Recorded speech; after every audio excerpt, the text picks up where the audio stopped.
Thanks for coming by the video. The whole point of the video itself is to sort of elaborate on certain ideas that I've heard expressed by other reviewers and to mingle those ideas with my own thoughts about Pokemon Legends Arceus. But I do want to give you a tiny bit of background, first on my own relationship with the Pokemon game series, and then also my impressions about the game leading up to it, and my eventual decision to buy a copy for myself. So first up, I was there for the very early generations of the Pokemon games. I was there for 1 and 2 specifically. I had a red version on the Atomic Purple semi-transparent Game Boy Color. I got a silver version for Gen 2, and I was completely into it. I played them for many hours. I had a wonderful time. And after that, I didn't keep buying or asking for the subsequent handheld consoles from Nintendo. I always just thought as a kid, like, those are crazy expensive. There's no way. I would never ask for something that expensive. I don't want that. I'm not going to save up enough money for that. So I just didn't, and that's why I didn't play the subsequent generations of Pokemon games. I did eventually, in the last couple of years, get a 2DS XL, not even the 3DS model. I have not picked up physicals for that. I would really love to play Heart Gold and Soul Silver because Gen 2 is my favorite, but they are so expensive that I just don't get to, and it's not easy to emulate dual screen stuff at all, and definitely not as much fun, and unless you just like hack a handheld console. I'm still a little bit bitter about the fact that I just can't access these old games legally or even illegally in some situations, and that's very frustrating because I do want to experience a lot of these other Pokemon games. Although in general, yeah, I've been keeping track of discourse surrounding the Pokemon series since about Let's Go Pikachu and Eevee, and then I was around for all the Sword and Shield stuff. Never played it myself, but I've seen hours and hours of footage and discussion on it, and as a result, I've been very cynical, like a lot of other people, about the products that Game Freak specifically, Game Freak and the Pokemon Company, end up creating. They do feel pretty darn cheap. The rationale behind that, as far as the fans can see, is just that the development timelines are probably just really short. Yeah, they have all the money in the world. They're not spending it on the games. They're not hiring new people, as far as we know.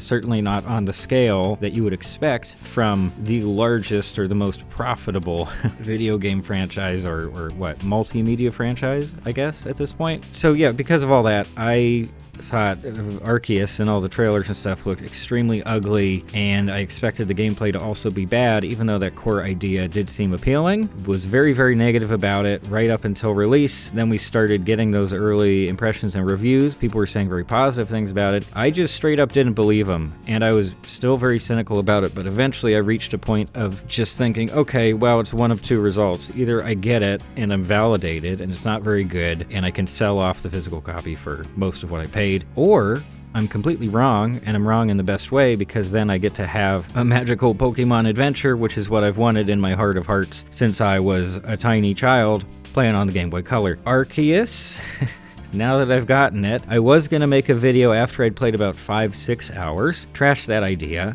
I've now played about 12 hours, 11 to 12 hours. I don't know exactly how far I am in the main story, but it does feel like the main story stuff is kind of winding down, and then there's just the millions of optional requests that you have in the game that I will be happy to engage with for a good while, I think. But anyway, one of the big reasons why I want to talk about the game, despite the fact that YouTube and the rest of the internet is completely saturated with Arceus content from much larger channels, I still want to put in my 2 cents, because there's specific aspects of those reviews and videos that I don't quite agree with, and I have a fair amount of footage. Even capturing footage was a drag, because at first I decided to start up a new game file, and my god, we'll talk about story later, but it's very bad. Stories and tutorials, it seems to be kind of similar to the other recent mainline Pokemon games too, where it's way too much, and as far as I know, there's no way to skip any of it. In the first 2 hours, it'll give you tiny little windows where you can actually play the game, and all the rest is long-winded tutorial or just horrible junk, just nothing story and nothing characters yapping. Well, I would say yapping, but of course, as many people have already pointed out as a negative here, it's not voice acted at all. Even the Pokemon technically aren't voice acted because it's the chiptune cries instead of actors doing the names and the sounds and such. Oh boy, sorry. This section is me talking about my initial impressions of the game, and believe it or not, my initial impressions were actually very positive. Overall, I'll specifically point to one moment, which is very early on in the game overall. By the way, the footage that I have here is not completely representative of how it looks and runs on the Switch. I just have a bad capture card. I'm sorry. I'm trying to work on that. The frame rate isn't quite as bad as you'll see in the video here. And in general, it does look slightly better, although overall, I do think the game is distractingly ugly. But we're not there yet. One of the most magical moments I had, and where my cynicism just broke down almost all at once, was when you're in the very early minutes of the game. First you see the 3 starter choices from a low angle, and then a little bit later they each sort of do their own little greeting animation in your direction, and right from that moment I just started giggling like a tiny child because it just hit me so quickly. That memory, you know, that memory not of these specific Pokemon necessarily, Cyndaquil's the only guy I'm super familiar with, just that feeling, I guess. You know what I mean? It's almost a sense memory kind of thing of just, oh, the Pokemon universe is so cool, and the Pokemon themselves can be so great and appealing and charming and cute. Once I got that feeling from them, I was immediately ready to put up with a lot of other nonsense. As I've already touched on, you do have to put up with a lot of nonsense from this game, and by the way, this is maybe not the part to talk about replay value, but just in my experience of starting up that second file, I do want to be able to play this game in the future. The old Pokemon games I would play many times over, even if I wasn't going to complete them each time. It was fun to start up, right? It's a really great push, a great sense of momentum at the start of a lot of Pokemon games. And here, wow, the fact that you can't skip any of this stuff is really uncomfortable, and I would say strange, but I just don't think I expect any sort of serious quality of life stuff from Game Freak to begin with. It's awful. It does feel like it's talking down to you most of the time. I know that they maybe think they're making this mostly for kids, even if that's not the actual audience, but seriously, it's really tough to get excited about starting a new round of the game when it takes so long, and you get to do one thing and then they'll stop you again, you do this other thing. And I will say that as the story drags on and you have your main mission sitting next to your optional missions and you're not being railroaded into doing a certain thing at a certain time, it does feel very nice in contrast. You can choose what to do with your day. It feels more open format. It's never going to be as open as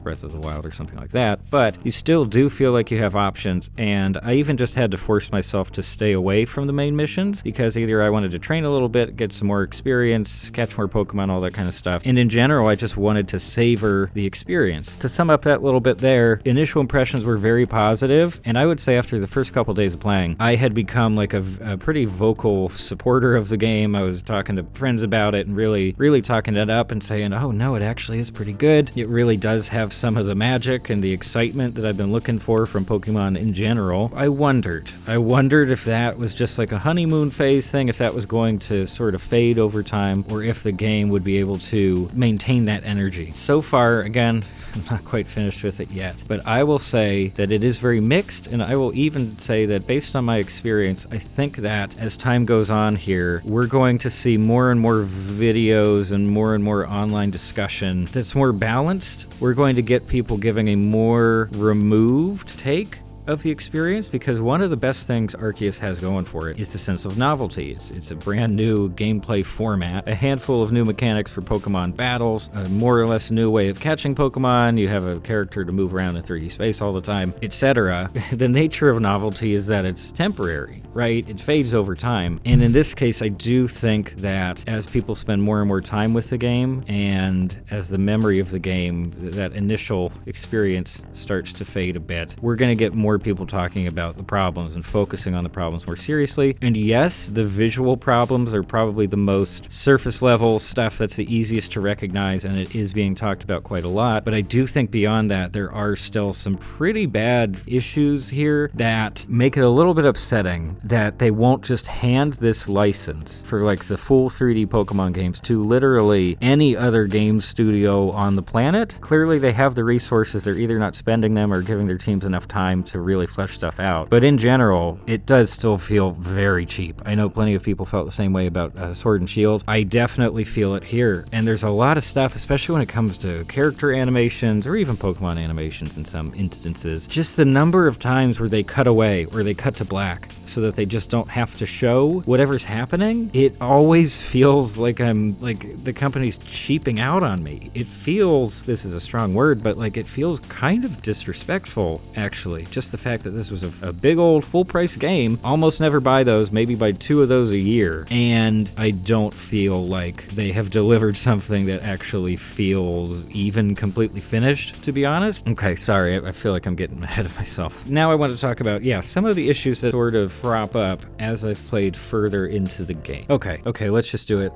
Let's just talk about the visuals because, in plenty of reviews and impressions videos soon after release, I heard plenty of people, if not the majority of those people, saying, yeah, it doesn't look great. It's not distractingly ugly. Like, it doesn't take away from the experience of actually playing the game, especially when you're out in the wild, hanging out with Pokemon and doing the main stuff. Basically, I do not agree with that. It does mostly stay out of my mind when I'm engaging with the core mechanics and everything. But no, I am frequently distracted by how ugly this game is, and I think that's because it seems to keep finding new ways to be ugly as things progress. Early on, it's just like, the jaggies and the weird low-res screenshots on the loading screens. And as it goes on, I don't know.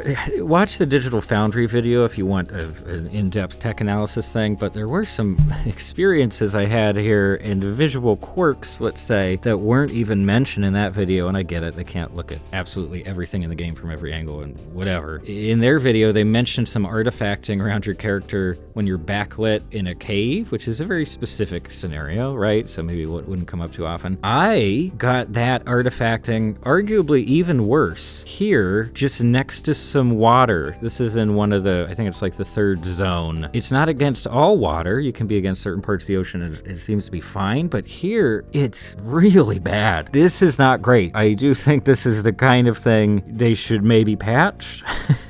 It's just a layman's impression, I suppose. And beyond that, I decided to surf around in one of the earlier areas. You get your mount, and you can surf most of the deeper bodies of water. And in one of the earlier areas, I think it's the 2nd zone, I forget all the names. I was riding around, and I got this. This is a screen cap. Look in the water here. There's like some sort of, looks like a wireframe for, I don't know, is that the wireframe for like the skybox or something that's getting highlighted in the water? And all that happened was I just changed the camera angle a little bit lower, or higher as it might be, and I got this. That's really bad. I'm sure it's popped up in streams, but I have not heard this talked about in reviews or anything. And I know that like some of this visual stuff can just immediately sound like nitpicking, but the whole point here is that I'm not someone who really pays close attention to frame rates and resolutions and all that stuff. For years, the Switch was my only gaming system, and I did not mind playing like Doom on that system. I didn't mind playing stuff that looked downright bad. Doom looks okay, but there's some other stuff on the Switch that just plain doesn't run well, doesn't look great, and almost all of the time, it just didn't bother me at all. This game actively bothers me to look at very often.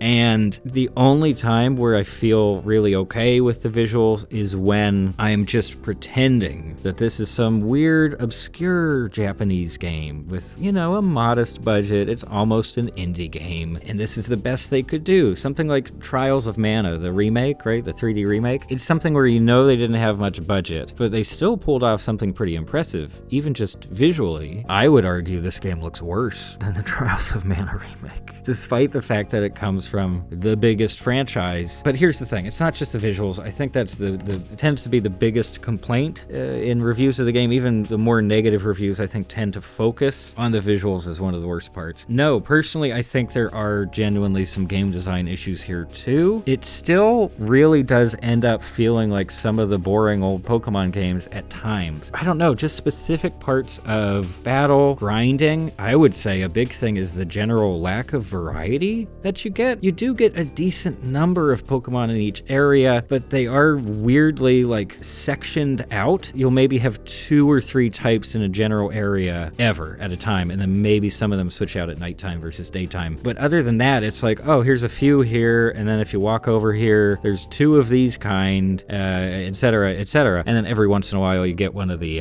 enraged ones, I guess, with the red eyes, which are a lot of fun, by the way. Those are a lot of fun. They can really mess you up if you're not careful and if you're really underleveled. And in general, it is really fun to be running around and start getting attacked by Pokemon, unless you really need to get somewhere and it's just annoying. But there's some attacks you can't really run away from, or you really have to have good timing to dodge them. If there are a bunch of Pokemon around, they will kind of gang up on you, and that can be genuinely not scary, but intimidating, and I think that's wonderful, regardless of how much fun it is to catch Pokemon in battle or just with the balls, which is great, of course. I don't know, it still feels so fake, and so many of the Pokemon do just seem pasted on to the environment. There's some that feel a little bit more suited for each environment, that feel like they live there somehow. I don't even mind when some of them get skittish and they run away and just kind of disappear. They just pop out of existence. I'm like, that's fine. Maybe it dug a hole or something. I'm using my imagination. It's tough to stay immersed, I think, at least for me, because of the way the Pokemon are distributed, the general lack of variety. Certain elements do really feel like the old random encounter, specifically when you see like a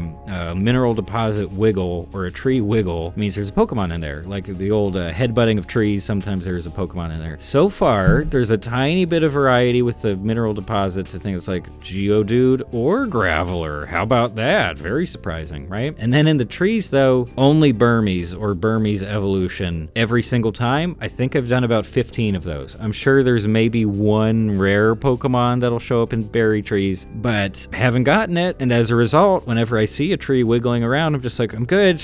I don't need to one-shot another Burmy that was living a happy life in a berry tree. And it's stuff like that that really does drag the experience down and just remind you, hang on, Game Freak is probably still a pretty bad developer relative to the popularity of the series. And I don't know if this is too harsh, but I think maybe a comparison we can make in terms of how little effort they apparently put into a lot of these games, or the timeline or whatever, the lack of polish, it sort of reminds me of the classic example of like internet and cable providers in the US, where you maybe have one other option depending on where you live. And then you have the one that you have right now that provides terrible service because they don't need to worry about customer retention. They just don't give a shit, and the customer service is bad, and their websites and their apps run poorly because it literally doesn't matter. It wouldn't boost revenue for them to spend a bunch of money on improving all these things or improving the baseline service that they're providing you with, because you literally can't leave. So to see that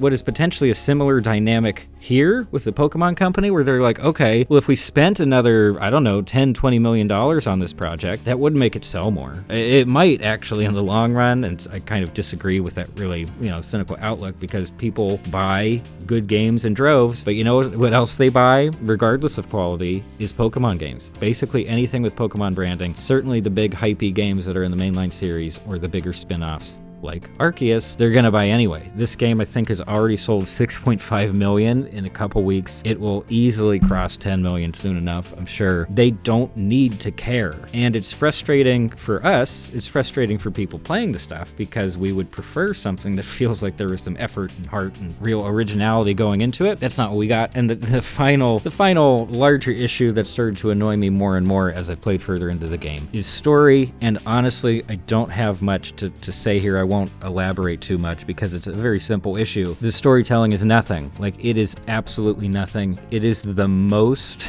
basic it could possibly be. I compared it to the Monster Hunter story structure, specifically in Rise and World and a few other ones. Your character is the only one who can do everything, and your character is better than all of the NPCs, and whenever there's a problem, you have to solve it because you're the player character. I mean, Link, obviously, in Zelda, like, oh, you just happen to be the one character that can save the world. It's in a million other games, but here specifically, it doesn't play out like a story. It plays out like an incredibly repetitive cycle of, okay, go and do the thing in the wild, come back, they tell you about another problem they have in the same room, probably, with many of the same characters and same character animation animations and lack of voice acting, and they say, uh-oh, who could handle this? Nobody can handle this. What? You want to try Warbo? Oh, okay, well, you know, see if you can do it. What? You did it? Oh my gosh, but we have this other problem. I'm sure no one on the planet could get this one sorted out. And just the fact that they talk so much and that you cannot skip any of it, to my knowledge. It automatically defaults to text speed of fast, which is nice, but that is it. If we're talking about storytelling innovation, quote unquote, that is it, is that they assume that most people will want the text to scroll pretty fast. Everything else is so weak. I've heard other people talking up the characters. I don't know what game they're playing. I don't know what their standards are, but as someone who focuses on narrative a lot and works professionally as a writer, this is junk. This is absolute junk in the storytelling department. That would probably be more okay if you could skip past a lot of this stuff, not really pay attention to it. No, that's why you're there. And if you're engaging with the main storyline, you're gonna have to deal with so much of this. Whereas, you know, I mean, the obvious comparison everybody's gonna go into for various aspects is Breath of the Wild. In there, if you wind up in a dialogue or cutscene thing that you're not really in the mood for, well, not only do you get the option to skip, but it's like a couple minutes and you're done. And here, there are segments that are so long, and it's not even the cycle of giving you these missions. After every single time, basically, you go to the restaurant, quote unquote. I guess they didn't want to do an interior for the restaurant, so there's a picnic table, and you sit at the picnic table with the professor guy and other kid, and you eat potato mochi every time. I guess that's their favorite dish, or it's one of the things the only things this guy makes or something, but that means they can have the same layout on the table. I'm sure it's very similar, if not exactly the same every single time. It has the same music, and I'll briefly touch on music, because no, it's not something that really annoys me in this game. I don't think it's bad. Same for the sound design. That town theme, whatever it's called, Jubilife town theme, whatever. Oh no, I don't think it's bad, but it really is just this one repeating melodic line.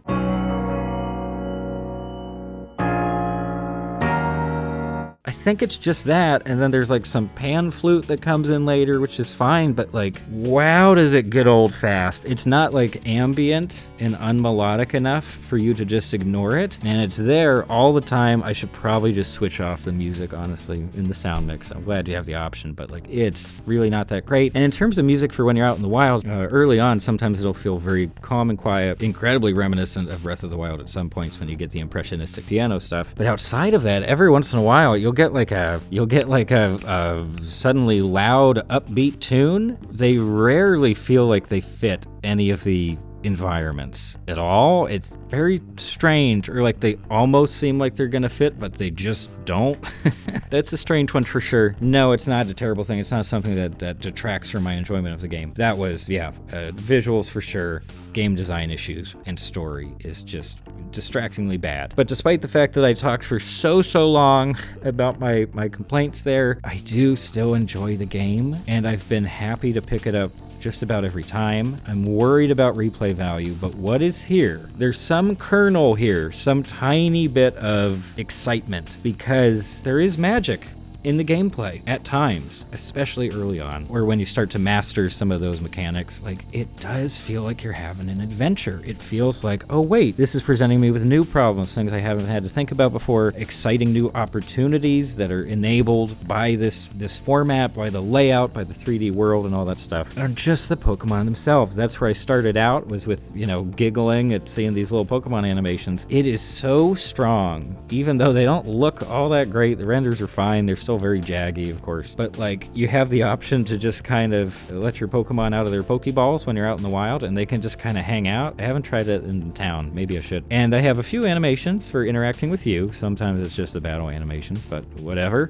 Sometimes they'll interact with each other a little bit, and then if you leave them out for long enough, they have a little like sleeping animation, and that's really tiny. But again, since the Pokemon quality bar has been set somewhere underground, it's enough to make me feel like I'm actually having this experience, that I'm actually getting something out of it that feels somewhat novel. Will that change over time? Maybe. Yeah. Gameplay format will be normalized at some point. I won't keep being surprised by the game, most likely, but I probably do still recommend it. If you care about Pokemon, like those central ideas of Pokemon, and this is something that I touched on in the my video about the Poké tunes, is that core feeling is still very much alive, and there's an incredible amount of potential there that just hasn't been captured at all by the games. That we're getting a little bit of it here in Arceus. We got a little bit of it in the Poké tunes, but we haven't seen it come to fruition yet, and that's kind of why I wish Nintendo, Game Freak, etc. would give someone else a shot at making a really cool Pokemon. Even Pokemon Snap gave us a taste of that. I didn't even play it, but it was so clear from world design and animations. Like, it's there. That's what we like about the Pokemon, is the Pokemon. We don't care about